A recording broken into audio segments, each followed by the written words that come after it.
नमस्कार, जय हिंद दोस्तों। इस लेक्चर में हम बात करने वाले हैं कक्षा 12 की अध्याय 6 अवकलज के अनुप्रयोग, एप्लीकेशन ऑफ डेरिवेटिव्स। अवकलज के अनुप्रयोग के अंतर्गत हम बात करने वाले हैं इस लेक्चर में वर्धमान और ह्रासमान की। तो वर्धमान फलन और ह्रासमान फलन की यदि हम बात करें तो कोई भी फलन यदि हम लेके चलें y बराबर एफ ऑफ एक्स, वर्धमान का मतलब क्या होता है?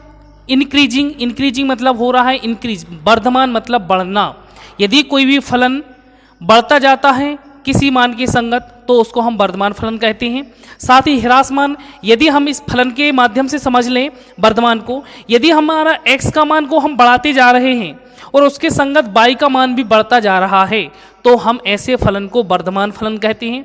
साथ ही यदि हम ह्रासमान की बात करें, यदि हमारा x का मान तो बढ़ रहा है लेकिन उसके संगत y का मान हमें कम मिलता है, घटता हुआ मिलता है, तो ऐसे फलन को हम ह्रासमान फलन कहते हैं। तो हम यदि वर्धमान और ह्रासमान फलनों की बात करें तो एक हम ग्राफ के माध्यम से, फलन के माध्यम से हम इसको समझते हैं। यहां हम बात करते हैं, एक फलन लिया है एफ ऑफ एक्स बराबर x square, x belongs to r द्वारा प्रदत्त फलन एफ पर हम विचार करेंगे। तो हम यहाँ पर एक फलन लिया है y बराबर एक्स स्क्वायर और जहाँ x बिलोंग कर रहा है r में रियल नंबर है, तो हमने एक फलन लिया है। यदि हम इस फलन की बात करते हैं संख्या रेखा के अकॉर्डिंग, क्योंकि ये रियल नंबर है तो 0 है, यहाँ पर संख्याएं ऋणात्मक होती हैं और इस ओर संख्याएं धनात्मक होती हैं, अर्थात यह x की वैल्यू जहाँ होगी 0 से छोटी होगी और यहाँ पर x का मान जो होगा 0 से बड़ा होगा। यदि हम बात करें x का मान जब 0 से छोटा है तो जैसे कि हम इस टेबल में दिखाया गया है कि मूल बिंदु के बाईं ओर का मान, तो मूल बिंदु के बाईं ओर का मान अर्थात ऋणात्मक जब x का मान 0 से छोटा है, तो हम x की वैल्यू हम जब ऋण 2 रख रहे हैं तो y का मान हमें क्या मिल रहा है 4। x का मान हमने ऋण 2 रखा, y का मान हमें 4 मिला। फिर से हम x का मान हमने ऋण 1 रखा, x का मान हमने ऋण 1 रखा तो y का मान मिल रहा है हमें 1। x का मान ऋण 2 था, हमने x का मान क्या किया, ऋण 1 किया, हमने x के मान को बढ़ाया है, x के मान को बढ़ाया है। लेकिन यहाँ पर हम देखें तो यहाँ पर भी मान क्या होना चाहिए था, बढ़ना चाहिए था, क्योंकि हमने x का मान बढ़ाया। लेकिन यहाँ पर y का जो मान है वो घट गया, 4 था वो 1 हो गया। अर्थात हम कह सकते हैं कि x का मान हम बढ़ाते जा रहे हैं तो उसके संगत जो y का मान है वह हमारा क्या हो रहा है, घटता हुआ जा रहा है। यदि x का मान हम बढ़ाते हैं तो y का मान क्या हो रहा है, घट रहा है। x का मान बढ़ाने पर y का मान क्या हो रहा है, घटता हुआ जा रहा है। इसी तरीके से हमें एक ग्राफ हमें मिल रहा है। साथ ही हम यदि मूल बिंदु के दाईं ओर की संख्याओं की बात करें, अर्थात x का मान जब 0 से बड़ा है तब की बात करते हैं, तो x का मान हमने 0 रखा तो हमें x का मान 0 मिल रहा है, ठीक है। x का मान हम 1 रख रहे हैं तो हमें y का मान भी 1 मिल रहा है। साथ ही जब हमने x का मान 2 रखा तो y का मान हमें 4 मिला। यदि हम यहाँ पर देखें x का मान हमने 0 रखा था, उसको बढ़ाया 1 किया, 1 को बढ़ा के 2 किया। इसी तरीके से हमें यहाँ पर y की वैल्यू देखें तो हमें 0 पर 0 मिल रहा था, 1 पर हमें 1 मिल रहा है, लेकिन 2 पर हमें 4 मिल रहा है। अर्थात क्या हो रहा, x के मान जैसे जैसे हम बढ़ाते जा रहे हैं y का मान भी x के मान के संगत क्या हो रहा है, बढ़ता हुआ जा रहा है। तो इस तरीके से यह हमारा जो होगा, जब x के मान के संगत y का मान बढ़ता जाता है तो ऐसा ग्राफ जो होता है, आलेख जो होता है, वर्धमान कहलाता है। और साथ ही जब x का मान हम बढ़ाते हैं लेकिन y का मान हमें घटता हुआ मिलता है तो ऐसा आलेख को हम क्या कहते हैं, ह्रासमान आलेख कहते हैं। तो हमने इसको एक ग्राफ के माध्यम से ह्रासमान और वर्धमान आलेख को समझा। हम इसकी डेफिनेशन को देखते हैं। हम यहाँ पर ह्रासमान वर्धमान के आलेखों को एक बार पुनः से देखते हैं। हमें यहाँ पर एक आलेख दिखाया गया है। यहाँ पर यदि हम बात करें तो यहाँ पर जो है x का मान क्या है, कम होगा। x का मान कम है तो y का मान उसके संगत क्या है, कम है। साथ ही जैसे जैसे हम मूल बिंदु पर आए तो यहाँ पर y का मान ऋणात्मक ही मिल रहा है। साथ ही जैसे जैसे हम इसका मान बढ़ाते जा रहे हैं, x का मान बढ़ाते जाएंगे, हमें क्या हो रहा है, x के मान के संगत y का ग्राफ भी क्या हो रहा है, आगे की ओर बढ़ता हुआ जा रहा है, ठीक है। तो इस तरीके से हम कह सकते हैं ये जो ग्राफ है हमारा, यह ग्राफ जो है वर्धमान फलन का ग्राफ है, वर्धमान। तो हम इस ग्राफ को क्या कह सकते हैं, वर्धमान का ग्राफ हम इसे कह सकते हैं। साथ ही यदि हम इस ग्राफ को देखें तो यहाँ पर x का मान क्या है, ऋण 1 है तो ऋण 1 पर यदि हम x के मान को देखें, x के मान के संगत यदि y का मान को देखें तो यहाँ पर ग्राफ उच्चतम है। साथ ही जैसे जैसे हम x के मान को बढ़ाते जा रहे हैं और इसका ग्राफ साथ ही साथ क्या हो रहा है, नीचे की ओर आ रहा है, अर्थात y का मान क्या होता जा रहा है, कम होता जा रहा है। तो इस ग्राफ को हम वर्धमान कहते हैं। तो इस ग्राफ को हम क्या बोलेंगे, ह्रासमान कहेंगे। क्यों कहेंगे, क्योंकि इसमें x के मान के संगत जो y का मान है वह भी क्या हो रहा है, घट रहा है। तो यह हमारा ग्राफ वर्धमान फलन का है और यह हमारा ग्राफ हो जाएगा ह्रासमान फलन का। साथ ही हम आगे देखते हैं,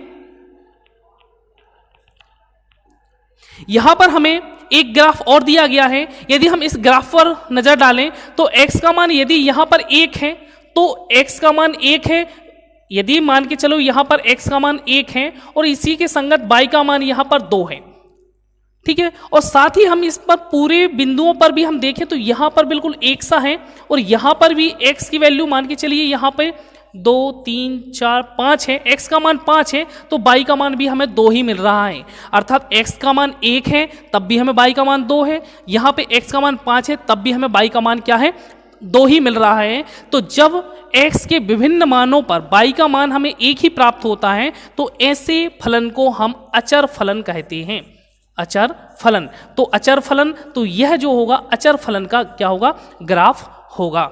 अब हम बात कर लेते हैं इसकी परिभाषा पर। तो इसकी जो परिभाषा है कि मान लीजिए वास्तविक मान फलन f के प्रांत में i एक अंतराल है। i एक क्या है, अंतराल है रियल नंबर्स के एक सेट में, वास्तविक संख्याओं के फलन में। तो यहाँ पर पहली जो कंडीशन है कि अंतराल i में वर्धमान है, फलन जो f है अंतराल i में वर्धमान है। कब वर्धमान है, कि जब x1 का मान जो है x2 से कैसा है, छोटा है। यदि x1 का मान जो है x2 से छोटा है और इसी के संगत यदि फलन का मान भी x1 मान पर फलन f ऑफ x1 का मान x2 फलन के मान के संगत फलन f ऑफ x2 का मान क्या होना चाहिए, बड़ा होना चाहिए। अर्थात यह कंडीशन यदि सेटिस्फाई होती है तो हम कह देंगे कि फलन हमारा कैसा है, वर्धमान है। जैसे कि और हम यहाँ कह देंगे x1 और x2 क्या है, इंटरवल i में हैं। तो सीधा सा डेफिनेशन है कि x के मान x1 है और x1 का मान छोटा है, x2 बड़ा है। तो x1 यदि छोटा है तो उसका फलन जो होगा f ऑफ x1 भी छोटा होना चाहिए, x2 बड़ा है तो उसका फलन f ऑफ x2 बड़ा होना चाहिए। ये होती है हमारी वर्धमान फलन की परिभाषा। साथ ही हम बात कर लें ह्रासमान की। तो ह्रासमान के लिए है कि यदि x1 का मान छोटा है x2 से, x1 मान छोटा है x2 बड़ा है, लेकिन हमें इसका जस्ट अपोजिट मिलता है कि x1 के मान के संगत जो f ऑफ x1 है, y का मान है, वह हमें बड़ा मिलता है और जो x2 जो बड़ा है उसके संगत मान हमें क्या मिलता है, छोटा मिलता है। तो ऐसा फलन हमारा ह्रासमान फलन कहलाता है। और साथ ही अचर फलन की डेफिनेशन कि अंतराल i में अचर है यदि f ऑफ x बराबर c, अर्थात हमें जैसे कि इसका मान जो है y बराबर हमें क्या मिल गया, 2 ही मिल गया।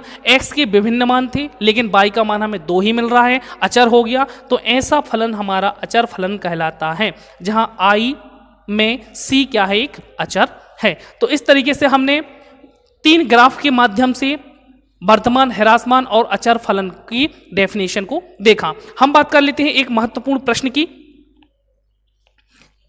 यहां पर हम एक प्रश्न को लेके आए हैं। प्रश्न है हमारा कि दिखाइए कि प्रदत्त फलन f ऑफ x बराबर 7x ऋण 3 r पर एक वर्धमान फलन है। हमें सिद्ध करना है कि जो फलन दिया गया है यह एक वर्धमान है। तो चूंकि यहां दिया है f ऑफ x बराबर दिया है 7x माइनस 3। 7x माइनस 3 हमें f ऑफ x का मान दिया गया है। तो चूंकि वर्धमान हमें सिद्ध करना है तो वर्धमान की कंडीशन क्या होती है, चूंकि वर्धमान की कंडीशन होती है कि x1 छोटा है और x2 बड़ा है।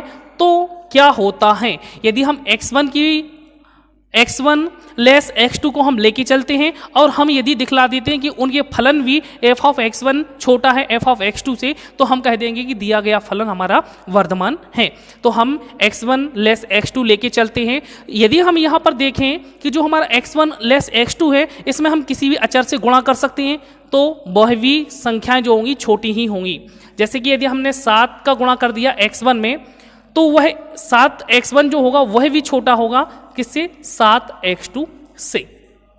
साथ ही यदि हम इसमें माइनस भी कर दें, यहाँ पे क्या है -3 है, यदि हम दोनों में संख्याओं में से माइनस भी कर देंगे तो 7x1 - 3 जो होगा वो छोटा होगा 7x2 - 3 से।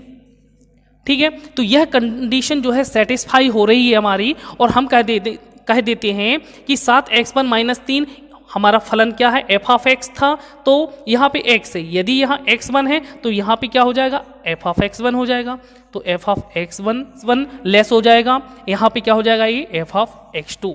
तो लेके हम कंडीशन क्या चले थे, इसलिए हम कह सकते हैं कि हम लेके चले थे कि x1 जो है छोटा है x2 से, और हमने सिद्ध कर दिया कि ये फलन भी क्या है, f(x1) जो है छोटा है f(x2) से, तो ऐसा फलन जो होगा हमारा वर्धमान फलन होगा।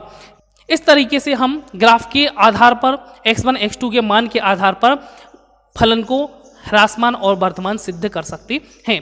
साथ ही प्रश्न को हम अवकलज के प्रयोग के द्वारा भी वर्धमान और ह्रासमान सिद्ध कर सकते हैं, उसको हम नेक्स्ट लेक्चर में देखेंगे। धन्यवाद।